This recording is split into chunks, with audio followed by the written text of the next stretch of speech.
Yesus mengusir? Karena adanya pengikut-pengikut palsu yang terjebak di dalam ajaran pagan, yang mana mereka ini menjadi Kristen penyembah Yesus, tidak menerima pelajaran langsung dari Yesus atau dari pengikutnya, melainkan dari orang-orang yang hidup jauh setelah Yesus, yang kemudian menjajakan Yesus palsu untuk dituhankan. Nah, itulah yang disebut bintang timur Helal bin Zakar, yang kemudian disembah oleh orang barat, yang sejatinya bukanlah anak Maria.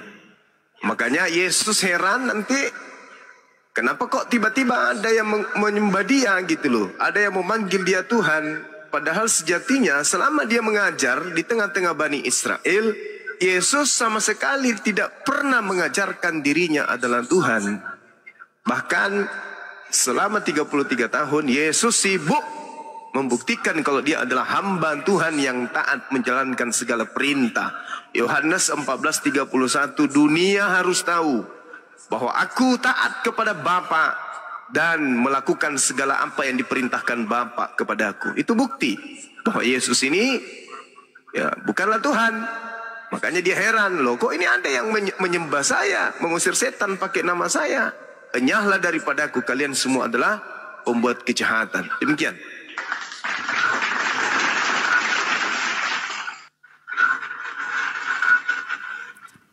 Ya, terima kasih Gurunda. Mungkin dari Kak Maria atau Bang JR mau menanggapi pernyataan dari Gurunda. Silakan Bang JR atau Kak Maria.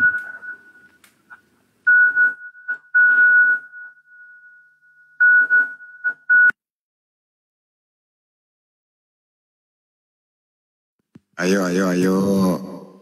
Pasal yang ke-7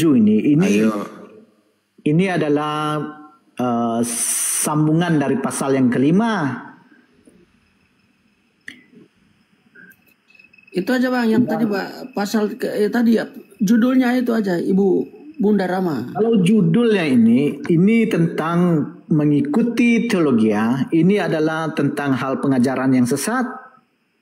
Ya, yang dimaksudkan ayat yang bukan setiap orang yang berseru kepadaku Tuhan Tuhan, ini adalah contohnya, misalnya macam kita ini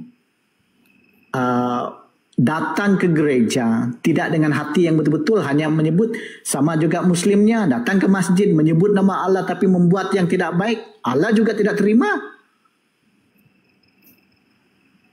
Itu yang sebenar yang tertulis di sini. Bukan pasalnya Tuhan itu tidak mengenal kamu dan sebagainya. Setiap manusia itu dia menyebut sejak nama Tuhan tapi masih dalam kejahatan. Allah tidak, Tuhan tidak akan menerima kita. Itu contoh dia sebenarnya ayat ini. Sebenarnya ayat ini. Karena ini adalah khotbah Yesus di bukit. Dari ayat yang kelima, ini penghabisan khotbah Yesus di bukit. Mengajar semua orang yang berbondong-bondong itu, bukan hanya mengambil ayat yang terakhir ini hanya Yesus tidak mengenal umatnya. Yang dia katakan begitu, orang yang tidak percaya hanya menyebut-nyebut nama Yesus hanya di gereja. Tapi di luar sana masih buat kejahatan dan sebagainya. Itu pengajaran Yesus ini. Betul, nyambung sudah itu. Bukan hanya Yesus tidak mengenal. Contohnya macam kita Muslim datang ke masjid menyebut nama Allah. Ini Muslim, Jer, ada Muslim. Iya, saya bagi contoh, bukan saya ada menuduh. Muslim diam dulu, kirain Kristen. Ada Muslim diam dulu. Ada Muslim Kristen itu. Kristen dia tadi bilang, Kristen dia. Bang Jair sama Kak Maria ini. Tapi dia bilang tadi macam kita Muslim. Dari penjelasannya dia Kristen. Oke, lanjut Bang Jawa. Ya, jadi begini Saudara JR. Sekiranya agama Anda itu mengajarkan Anda untuk berakal, maka pasti Anda akan meninggalkan agama Kristen itu. Karena di data Matius 7, di situ Yesus berkata kepada pengikutnya, saya ulang lagi, berkata kepada pengikutnya Bani Israel, bukan berkata kepada orang Kristen, bukan berkata kepada orang Roma, orang Yunani, orang Makassar, orang Batak. Di situ Yesus berpesan, geser ke sana ini, Bang. Berpesan bahwa kemudian murid-muridnya ini harus waspada kepada nabi palsu yang datang kepada Israel, yang mengaku sebagai murid Yesus, mengaku sebagai pengikut Yesus. Tapi sebenarnya dia bukan pengikut, dia adalah serigala, dia adalah non-Yahudi yang ngaku Yahudi. Kata Yesus, dari buahnya kamu akan mengenal mereka. Siapa mereka ini? Kata Yesus, mereka tidak melakukan kehendak Elohim. Itu dulu. Mereka tidak melakukan kehendak Elohim. Bukan setiap orang yang memanggil aku Tuhan akan masuk ke dalam kerajaan langit, melainkan dia yang melakukan kehendak Elohim. Kehendak Elohim itu mana? Perjanjian lama. Itu kehendak Elohim. Kehendak Elohim itu adalah jalankan aturan yang ada di perjanjian lama. Perjanjian lama tidak pernah dibatalkan. Kehendak Elohim adalah melakukan perjanjian lama. Dengan kata lain, kehendak Elohim adalah melaksanakan hukum Taurat, bukan merubah. Nah, sehingga kata Yesus, waspadalah kepada non-Yahudi yang datang kepadamu, nyamar-nyamar sebagai Yahudi, padahal sebenarnya mereka adalah serigala. Dari buahnya kau mengenal mereka. Apa buahnya? Apa tanda-tandanya? Pengikutnya memanggil aku Tuhan, bermujizat, bernubuat, mengusir setan pakai namaku. Tapi pada saat itulah aku akan berterus terang kepada mereka, enyahlah daripadaku, kalian semua adalah pembuat kejahatan. Wa idza husyiran nasu kanu lahum a'da wa kanu bi ibadatihim kafirin. Pada saat manusia dikumpulkan seluruhnya nanti, apa yang mereka sembah akan menjadi musuh. Maksudnya, Kristen yang menyembah manusia bernama Yesus akan menjadi musuh Yesus. Dan Yesus akan mengingkari semua penyembahan-penyembahan yang dilakukan oleh orang Kristen. Enyahlah daripadaku, kalian semua adalah pembuat kejahatan. Aku tidak mengenal kalian. Nah, siapa kalian di situ? Kalian adalah orang-orang yang memanggil Yesus Tuhan, tetapi dalam prosesi keagamaannya tak satu pun yang dilakukannya itu adalah kehendak Bapa. Contoh, menyembah Yesus, itu kehendak siapa? Ibadah hari Minggu, itu kehendak siapa? Makan babi, itu kehendak siapa? Mengimani Paulus sebagai rasul, itu kehendak siapa? Menggantikan perjanjian barunya Yahudi, yaitu Taurat, dengan perjanjian barunya Romawi, yaitu surah-surah Paulus. Itu siapa yang punya kehendak? Tak ada, itu hanya kehendak Bapak Paulus. Tapi kehendak Bapak yang ada di langit harus menjalankan hukum Taurat. Yesus aja di dalam Yohanes 14:31 yang saya katakan tadi. Dunia harus tahu bahwa aku Yesus mentaati, mengasihi. Apa yang Bapa perintahkan kepada aku, semua aku lakukan. Nah, sedangkan yang dilakukan oleh orang Kristen hari ini bukanlah sesuatu yang diajarkan oleh kehendak Bapa. Nah, jadi seperti itu, Bung. Orang hari ini yang mengatasnamakan diri mereka Kristen, itu semuanya akan diusir oleh Yesus. Kenapa? Karena mereka menyembah anak orang, menyembah anak Maria, bukan atas kehendak Bapa. Itu aja. Silakan.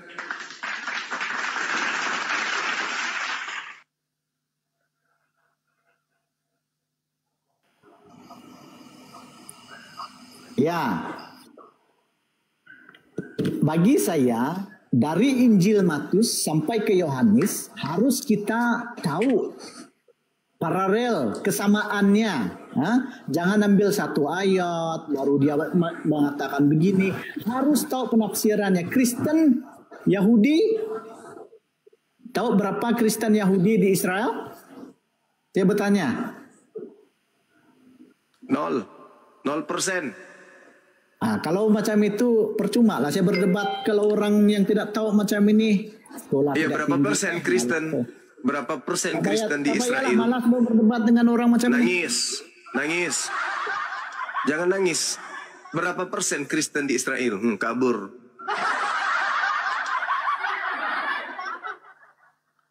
Jadi susah membodohi orang yang lebih paham Bible. Ya, susah. Kalian mau lari kemana? Kalian ingin mengatakan Yesus Tuhan, kitab kalian mengatakan Yesus bukan Tuhan. Kalian ingin mengatakan Kristen pengikut Yesus, kitab kalian mengatakan Kristen orang yang diusir Yesus. Kalian ingin mengatakan apa lagi? Paulus itu rasul, kitab kalian mengatakan Paulus itu adalah sang pembinasa keji. Kalian ingin mengatakan kitab kalian itu firman Tuhan, kitab kalian sendiri yang mengatakan kitab kalian itu karangan wartawan. Jadi mau kemana perginya? Susah kalian itu memang. Susah. Tak bisa kalian bertahan dengan Bible. Karena justru Bible itu yang akan menghancurkan kalian. Bible yang akan memindahkan jantung kalian dari kiri ke kanan. Itu. Jadi musuh terbesar kalian itu adalah Bible, bukan kami. Masalahnya itu di situ. Silakan dinaikkan kalau masih ada pasien lain. Ya, izin sapa tamu baru, Bang Zuma. On cam lah Bang, kalau lagi begini kan on cam lah semua kalau bisa. Mohon maaf Bang Gori, Islam atau Kristen? Katolik. Oh, Katolik. Oke, baik. Mbak Only, dibuka mic-nya, Mbak. Islam atau Kristen? Ini kayaknya Islam ya, dia pakai hijab. Kristen. Islam. Oh, Kristen. Oke, dilanjut. Macam nggak tahu aja Kristen. Silakan disanggah, silakan. Silakan bantah argumentasi. Saya yang diusir Yesus adalah Kristen. Silakan. Aku izin nanya Pak. Sebenarnya aku mau nanya gini. Iya. Sebenarnya Alkitab itu salah atau sesat atau emang Yesus aja yang bukan Tuhan gitu. Kan orang Kristen ini mentuhankan Yesus gitu. Jadi yang salah Alkitab atau orang-orangnya? Itu aja Pak. Baik.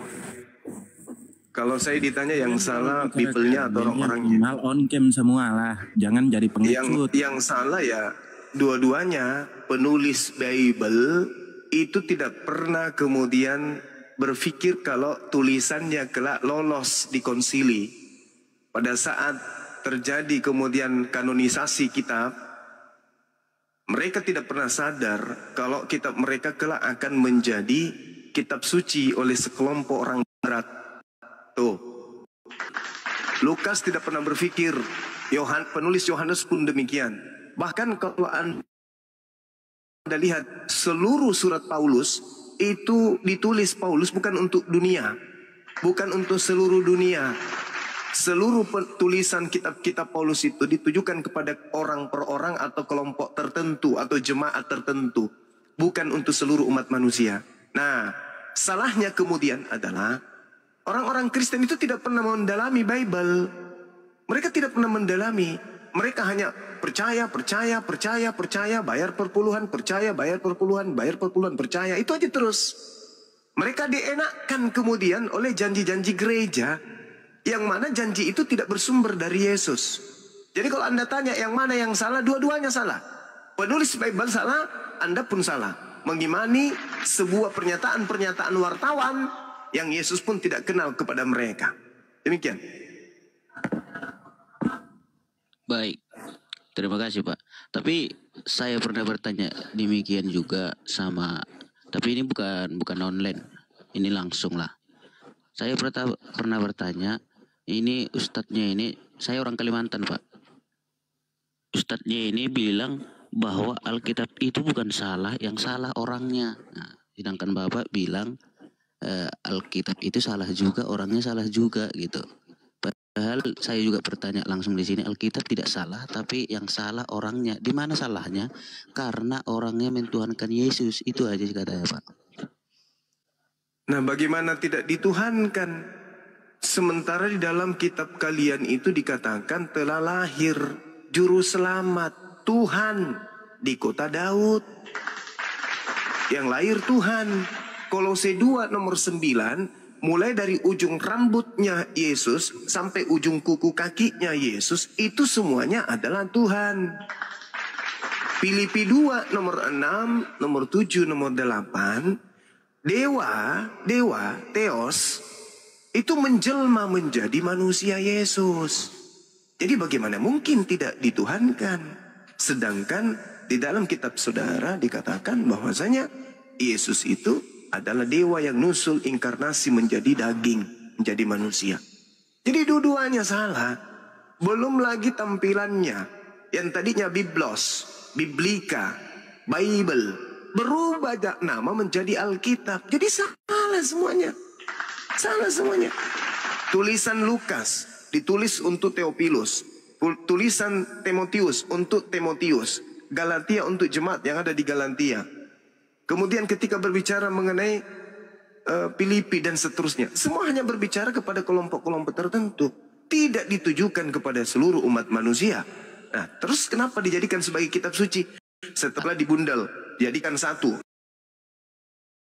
Lukas berpisah, nggak pernah bertemu dengan penulis Yohanes. Penulis Yohanes tidak pernah bertemu dengan penulis Markus. Markus tidak pernah bertemu dengan Matius. Kemudian surat-surat Paulus ini tidak pernah mendapatkan legitimasi dari murid-murid Yesus.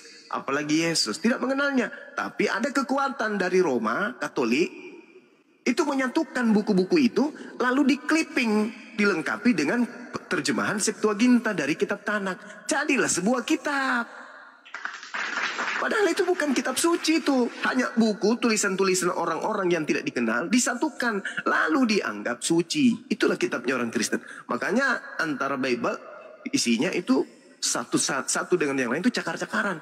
Antara pernyataan Yesus dan imannya Kristen itu cakar-cakaran. Antara ungkapan Yesus dan ungkapan Paulus itu tampar-menampar satu sama lain. Kenapa? Karena ini hanya buku disusun-susun, hanya dikumpul-kumpul. Oh, ini cocok, disimpan di sini, dicocokkan di sini. Terus ini pengarangnya mungkin bagus kalau disebut Yohanes. Kalau ini pengarangnya bagus kalau disebut Matius. Padahal mereka bukan pernah menulis kitab-kitab itu. Sampai hari ini tidak diketahui siapa penulis kitab Yohanes. Sampai hari ini tidak diketahui siapa penulis kitab Matius. Begitu juga Ibrani. Tidak ada bapak-bapak gereja dari zaman kuda kuda pakai rok sampai hari ini tuh nggak pernah. Kemudian siapa yang nulis Ibrani tuh nggak ada yang tahu. Gitu bang. Oke Pak, makasih Pak. Sebenarnya ya saya juga ini bukan ahli agama atau segala macam gitu. Jadi saya juga dalam Alkitab itu sendiri juga saya belum mengerti. Tapi saya mau nanya juga Bang. Jadi silakan. Yang membedakan kitab Muslim atau agama Muslim daripada agama-agama yang lain itu sebenarnya apa sih? Yang sehingga orang Bapak ini sering membilangkan bahwa agama Muslim itu adalah agama yang benar gitu. Sedangkan yang saya tahu itu Tuhan itu tidak punya agama sebenarnya. Gitu Bang. Oke.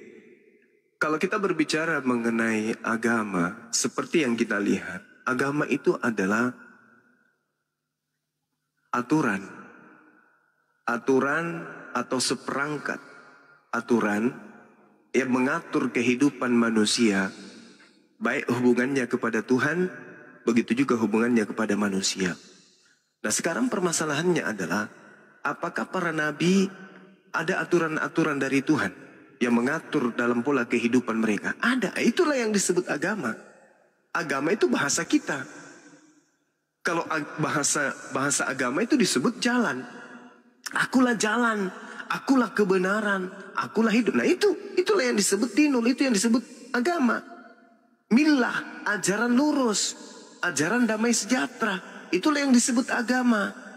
Maka aturan main, di situ ada Tuhan, di situ ada nabi, di situ ada kitab suci, di situ ada pengikut, di situ ada penganut, disebutlah agama.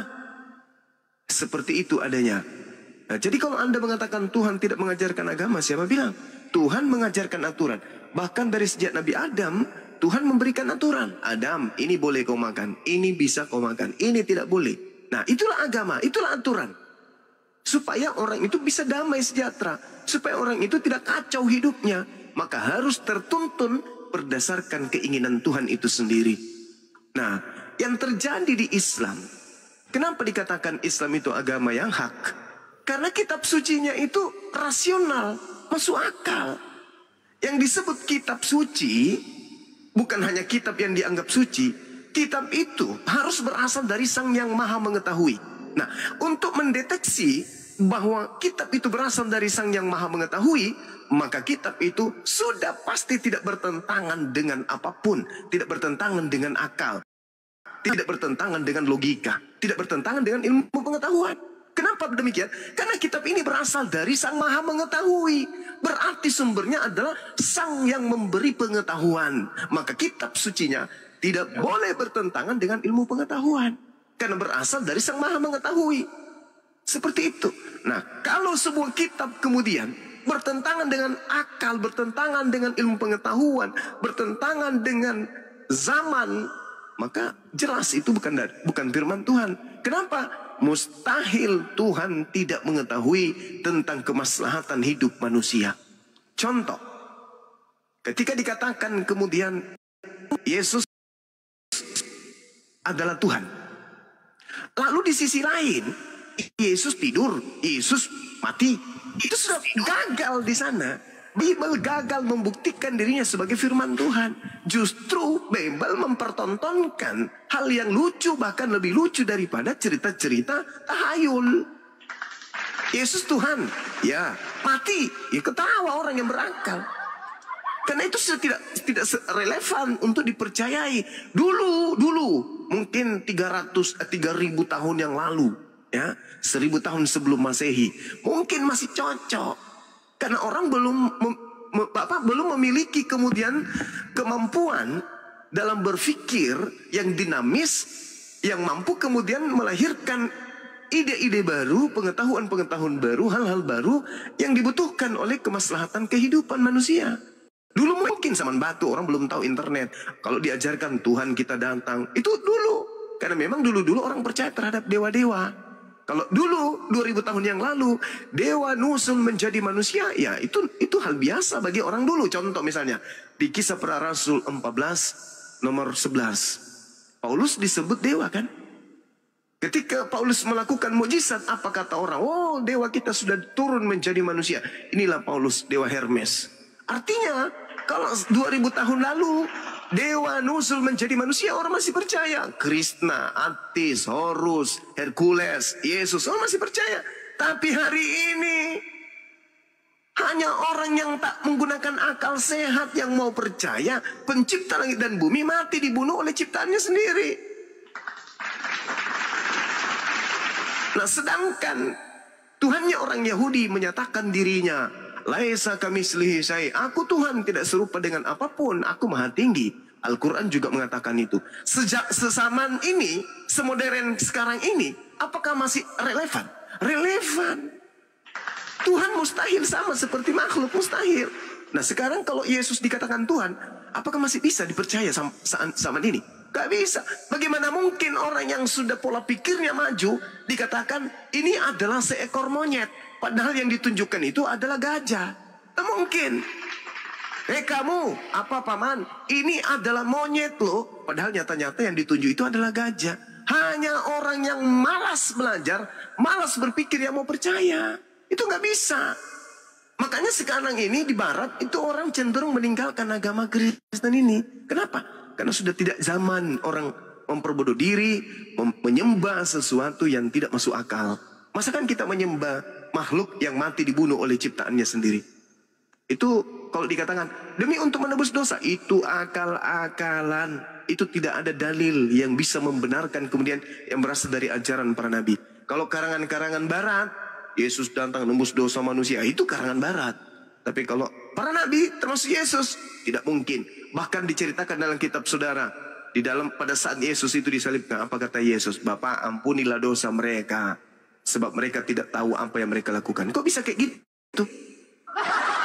Katanya dia menebus dosa. Ya harusnya nggak usah berdoa lah, mati aja sudah, terhapus semua dosa orang. Nah, tapi lagi-lagi Kristen ini ya terlanjur Kristen. Terlanjur Kristen, lahir sebagai Kristen, ibadah sebagai Kristen, bertuhan sebagai Kristen, beragama sebagai Kristen. Ya makanya ya Kristenan, apa itu? Akal-akalan dalam setiap dimensi keagamaan mereka. Apapun itu. Yesus Tuhan, akal-akalan. Paulus Rasul, akal-akalan. Tuhan mati, dibunuh manusia, akal-akalan. Tuhan menebus dosa manusia dengan jadi manusia mati di tiang salib, akal-akalan. Semua serba akal-akalan. Tidak ada satupun dimensi apapun itu di Kristen yang bisa masuk akal. Semuanya irrasional, tidak masuk akal. Demikian. Yo, baik Pak, terima kasih Pak. Saya juga boleh masih nanya Pak? Bebas Boleh, kan, Pak? boleh. Oke. Boleh, silakan. Saya mau nanya juga Pak, gini. Kan kata Bapak tadi itu kayak Muslim itu nggak ada bertentangan. Ini sebelumnya saya mau kasih tahu Pak bahwa itu dulu mulai dari saya bisa apalah istilahnya berpikir gitu tentang ketuhanan ini. Saya ini sebenarnya dulu ateis Pak. Iya. Ya, saya dulu ateis. Jadi di Muslim juga saya pernah masuk ke masjid dibawa teman saya, tapi itu kayak sekali dua kali nggak nyaman. Terus pergi gereja juga sekali dua kali nggak nyaman. Tapi pada akhirnya saya milih Kristen. Tapi yang mau saya tanya di sini tentang keislaman ini Pak. Apakah Islam itu semua sama Pak? Islam dalam hal bertuhan semuanya sama. Dalam hal merasulkan Nabi Muhammad semuanya sama. Dan yang kedua, yang ketiga, dalam hal kitab suci umat Islam semuanya sama. Oke, baik Pak. Bapak yang jawab semua Al-Qurannya itu sama, ketuhanannya sama. Tapi saya pernah sama teman saya ini ibadah lah. Muslim itu namanya ibadah atau apa sih Pak? Yang hari Jumat, sholat ya? Sholat. Pulang dari sholat, teman saya kenalkan saya ke apa nama? Ini Ustadz enggak? Aku lupa ini Ustadz atau apa Pak. Tapi dia kayak seorang pekok bala misalnya kalau di gereja gitu. Terus dia apa namanya yang paling saya ingat dari ceramah ini, setelah saya diceramahi dikasih tahu segala macam, ada satu hal yang sangat janggal yang diajarkan kepada saya Pak. Mau tahu nggak Pak? Apa tuh? Yang diajarkannya itu katanya gini. Orang Muslim kalau membunuh orang Kristen apalagi yang mengandung itu masuk surga. Itu sangat janggal. Waktu itu mulai dari situ saya sadar, kok bisa orang disuruh membunuh orang lain? Itu jelas Pak. Ini nggak bohong-bohongan bahwa disuruh orang Muslim kalau membunuh orang Kristen atau kafir. Itu apalagi yang mengandung itu pahalanya 2 kali lipat. Itu benar atau enggak Pak? Oke, baik. Tadi saya katakan bahwasanya Islam itu adalah agama yang benar disebabkan karena ajarannya, ya, yaitu yang pertama Tuhannya sama, kemudian nabinya sama, dan kitab sucinya sama. Terkait dengan yang diajarkan oleh teman Anda itu, di dalam Al-Quran dikatakan begini, Bismillahirrahmanirrahim. Barang siapa yang kemudian membunuh satu orang saja, maka dia sama halnya membunuh seluruh umat manusia. Barang siapa kemudian memberi hidup kepada satu orang saja, maka dia sama halnya dengan memberi hidup seluruh umat manusia. Artinya perintahnya, barang siapa membunuh, min ajli zali kitab ala bani Israel annahu man qatala nafsa bigari nafsi. Barang siapa yang membunuh satu orang saja, maka sama dia membunuh semua manusia. Maka tidak boleh kemudian larangannya itu jelas dalam Al-Quran. Tidak boleh membunuh satu orang manusia saja. Itu tidak boleh, haram hukumnya. Seperti itu. Jadi kalau ada yang mengajarkan kemudian bahwa boleh membunuh, diperintahkan membunuh orang kafir, itu tidak ada dalilnya. Dalil di mana didapatkan? Di Al-Quran itu nggak ada dalil perintah membunuh seperti itu, nggak ada. Tapi membunuh saya itu, Pak. silakan Anda tunjukkan dalilnya. Surah apa? Nggak tahu saya Pak, tapi ada. Nanti di Instagram juga ada, mungkin nanti saya screenshot lah Pak. Oh itu nggak ada. Bisa dikirim lewat sini Pak, atau ditunjukkan Pak? Ya silakan Anda, silakan Anda kemudian tunjukkan dalilnya perintah membunuh di Islam. Kalau ada. Itu nggak ada di Islam perintah membunuh. Nggak ada. Surah Al-Isra ayat 33, jangan kau membunuh. Nggak boleh. Perintahnya jelas. Umat Islam itu dilarang membunuh. Jadi kalau Anda mengatakan ada teman saya mengajarkan, memerintahkan boleh membunuh orang Kristen. Oh, nggak boleh. Wala taqtulun nafs. Janganlah kamu membunuh orang. Nggak boleh membunuh orang. Jangan kamu membunuh manusia. Itu perintah Al-Quran. Jadi kalau ada seorang ulama, ustadz atau apapun itu yang mengatakan itu nggak boleh. Untuk apa bunuh manusia? Jadi kalau di Islam itu, Bung, membunuh manusia itu nggak boleh, apalagi membunuh Tuhan. Nah sekarang Anda terheran-heran kan, kok di Islam boleh membunuh manusia? Menurut Anda, logika Anda, membunuh manusia itu adalah hal yang salah. Oke, setuju kita. Lalu bagaimana dengan membunuh Tuhan? Sedangkan agama Anda didirikan dari prosesi pembunuhan terhadap Yesus anak Maria. Pikirlah di situ. Kalau perintah membunuh manusia saja Anda katakan itu buruk, itu tidak baik, dan itu menjatuhkan derajat Islam, padahal itu tak ada dalam Al-Quran. Lalu bagaimana dengan Kristen yang lahir dari hasil pembunuhan orang di atas tiang salib? Pikirlah itu, Bang. Pikirlah itu. Bagaimana jijiknya umat Islam terhadap kalian yang mendirikan sebuah agama dengan dasar pembunuhan terhadap Tuhannya sendiri. Menjijikkan, bukan? Jijik kami. Kalian membawa ajaran kasih, kami mau muntah dengarnya. Kristen itu ajaran kasih. Kami mau muntah. Karena agama kalian itu simbolnya adalah simbol-simbol pembunuhan. Simbol kekejaman, kekerasan. Yang tidak manusiawi, bahkan tidak mentuhani. Apa itu istilahnya? Tidak mentuhaniah. Keren kali bahasanya. Tidak manusiawi. Ya, Tuhan dibunuh. Nah, ini pekerjaan apa? Sementara simbol agama kalian itu apa? Salib. Salib ini apa? Lambang pembunuhan terhadap anak Maria. Kalian bangga menggantung tanda salib di leher? Itu hal yang menakutkan bagi kami. Simbol pembunuhan Anda jadikan sebagai simbol kejayaan agama. Ajaran kasih simbol salib apa? Bukankah salib itu identitas pembunuhan? Jadi kalau saya lewat di sebuah gereja, saya melihat ada tanda salib, apa kata saya?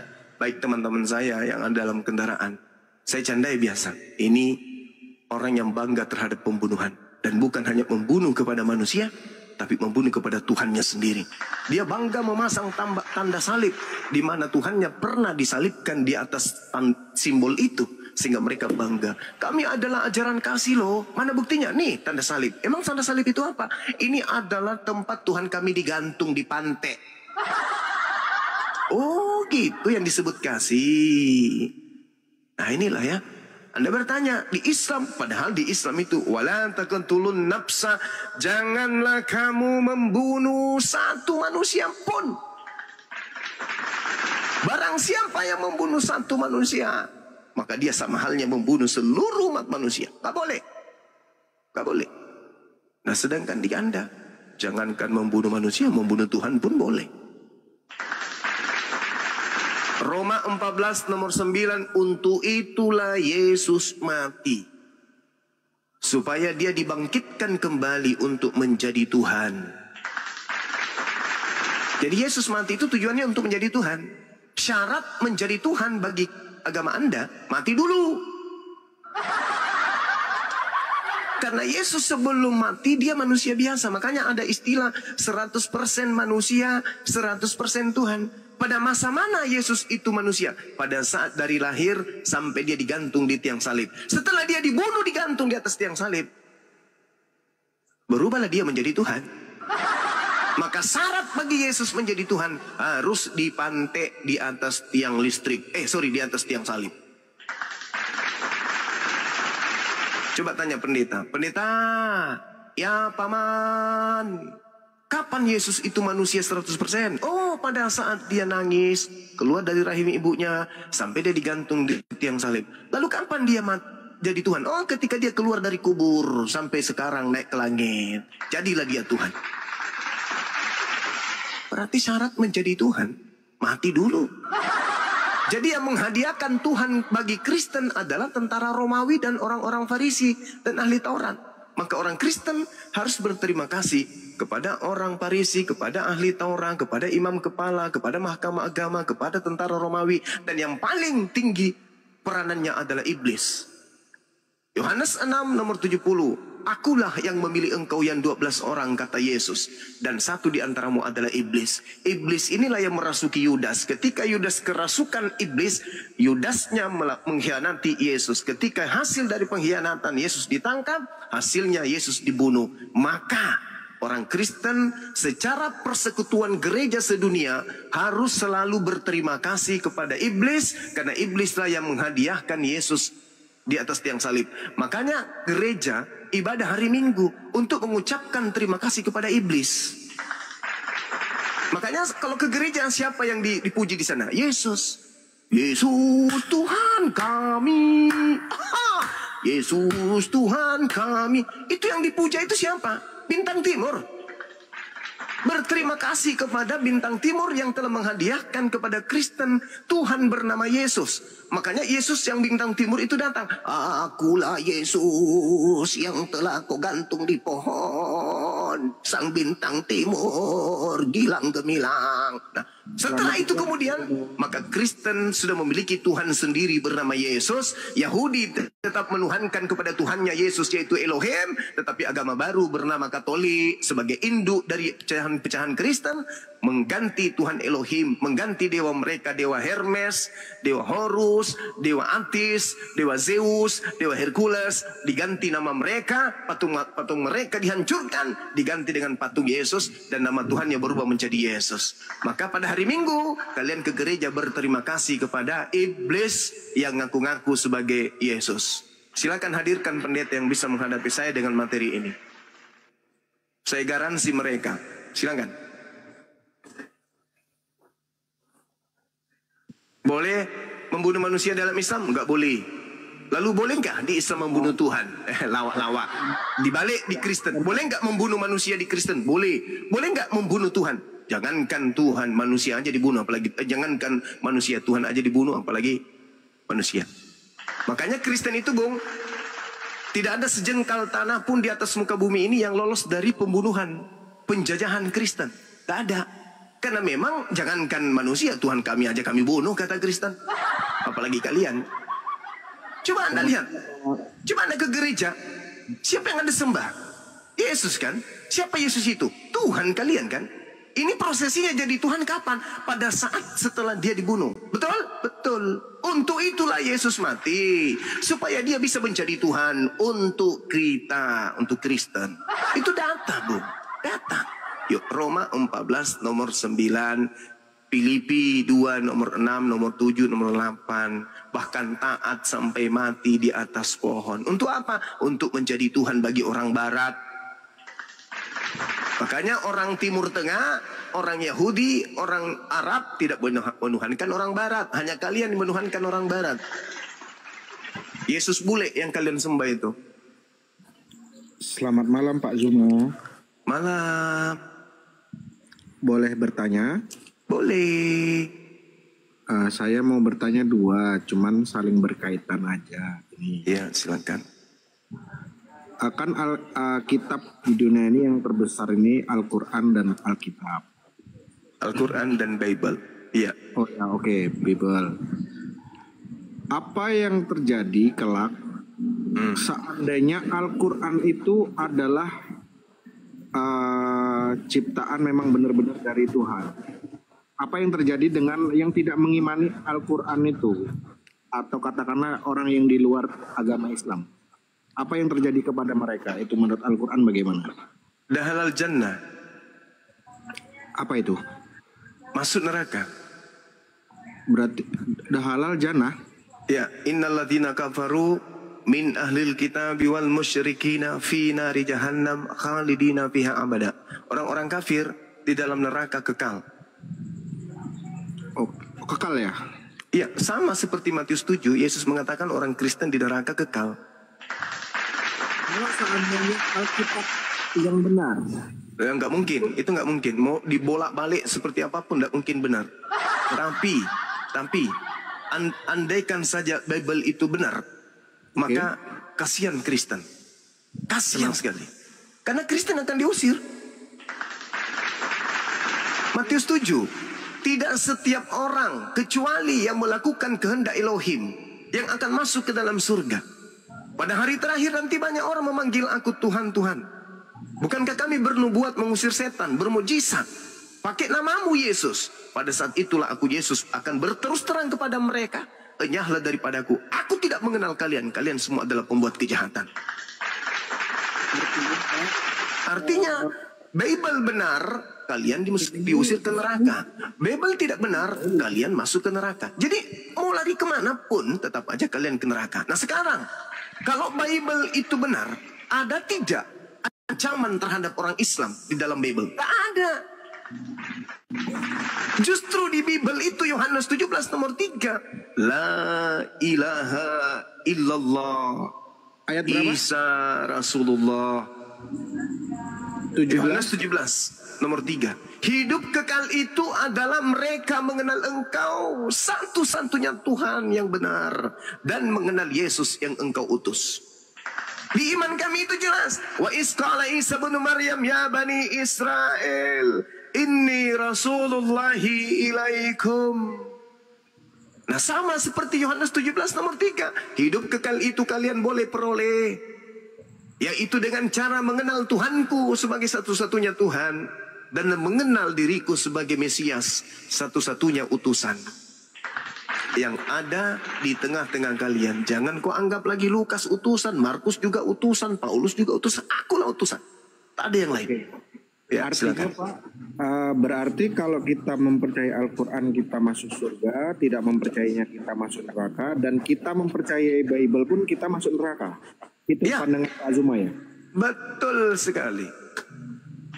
Oke. Oke, terima kasih Pak Azuma. Mohon maaf ini ganggu waktunya. Terima Iya. kasih.